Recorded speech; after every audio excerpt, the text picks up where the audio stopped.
BBC Scotland is starting a new political debate programme soon. It's like a Scottish version of Question Time. It's going to be called Debate Night. And a couple of nights ago I went to the pilot programme of it. They're basically practicing the technical things, and they're effectively interviewing 4 possible presenters as well. They gave them each a run at presenting half an hour of the show. It was only around the corner from me, so I thought I'd go. So Napier University. Napier University has got this huge extension on the back of it that looks like a giant jet engine. I've never been in it before. Anyway, it was held in there in the lecture theatre. It was quite impressive, actually. So we had these 4 sessions with different hosts. So the hosts, I looked through the names. I'd heard of 3 of them, and the third one was a Hala Mohideen. What's the first thing that springs to mind when you see that on a BBC list? You think diversity quota. The first thing you think is she's probably not there on merit. She's been put in just so they can have the right variety of people to select from. It's not unfortunate that you think like that, but you have to think like that because it's true. It's true. As it happens, I think she was really good. But with the BBC attitude, every time you see someone like that, in that sort of position, the first thing that comes to mind is they've probably been put there because of their, in this case, sort of national, racial, whatever, identity. Just before the programme started as well, one of the people due to ask a question, they didn't select any of my questions, obviously. They just stuck to the mainstream. Someone who was due to ask a question hadn't turned up. So they said, can we have a volunteer to ask a question? Someone volunteered on the front row, so there we are. Then the woman giving it out said, oh, no, let's have a woman instead. I went and found a woman. They were BBC in action. Right, now let's look at the panel. There were 5 panellists, 3 MSPs, 2 journalists. So Labour, SNP and Conservative. I won't name them because I don't want to be unkind in what I'm saying. But their responses to the questions were plodding, just the same old lines. No originality, no spark, no thinking on their feet. I mean, an example, they talked about taxes. And the Conservatives were saying the SNP have put up tax. The SNP one said, no, we haven't. More people are paying less tax. Now, the response to that, the best response, as was often the case, came from the audience. Remember, the audience says, okay, tax has been reduced for a lot of people, but by a very small amount, but tax has been increased for a smaller number of people by a large amount, so overall the tax take has increased. And the SNP representative fired back, but basically saying, okay, pay more tax, but you get better public services, you get free prescriptions, etc., etc. So the ball was now in the Conservatives' court. What would he say? He said, how can you say people have got more money in their pocket when they're paying more tax? In other words, he totally lost the thread of the argument and missed the very simple point that had been put to him. And it was dire. Right, let's go on to the 2 journalists now.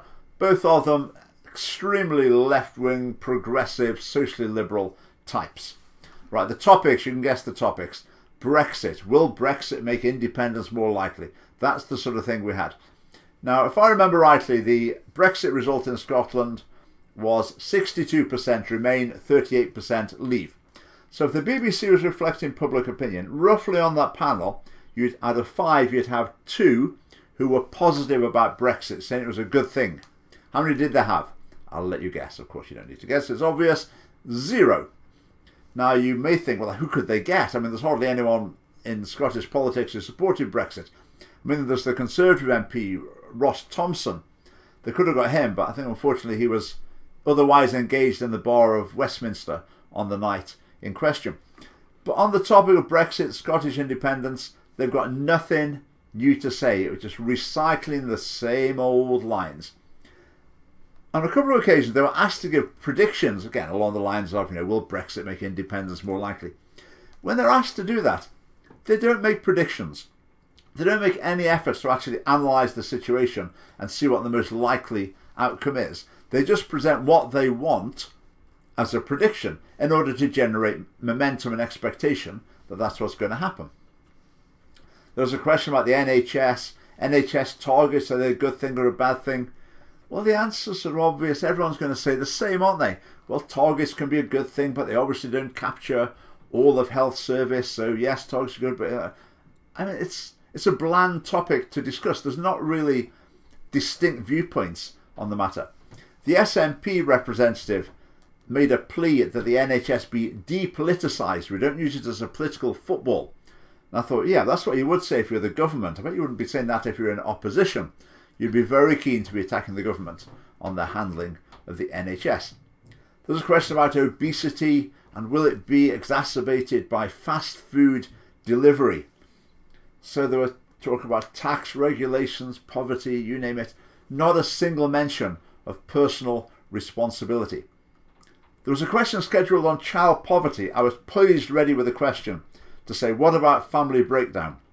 The question never got asked, but I can guarantee, had it been, family breakdown would not have been mentioned by any of the MSPs, by any of the panellists, even though it's a really central factor in child poverty. They talked about online incivility. Again, is anyone really going to sit there at the front saying, oh yeah, I think it's really great that people mouth off and are really offensive to each other on Twitter? Of course they're not. They're all going to say the same thing. One of the journalists who was from the national newspaper, she was called Vonnie Leclerc, she talked about it and bemoaned the tone of discussion online. I had my hand up for a question, I didn't get chosen. But I was going to say, I absolutely agree with you, Vonnie, that's fantastic. We all want civil, nuanced discussion online. We don't want aggressive and offensive soundbite sloganeering.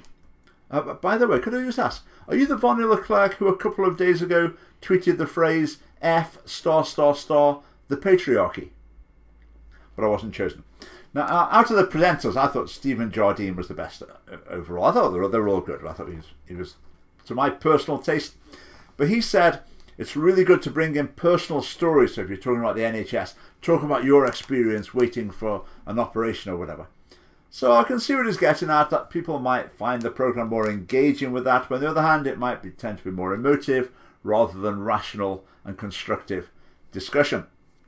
So what can you expect from this programme? You can expect a very narrow spectrum of viewpoints, a narrow range of largely sterile discussion points, Brexit, independence discussion that's just recycling the same few arguments again and again.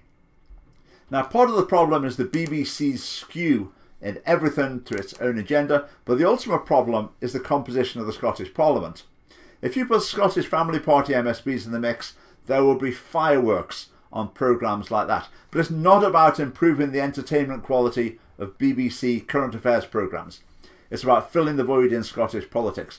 We want to present a positive vision for Scotland that's distinct from the current offerings.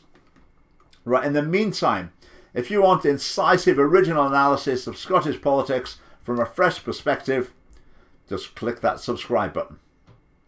Bye for now.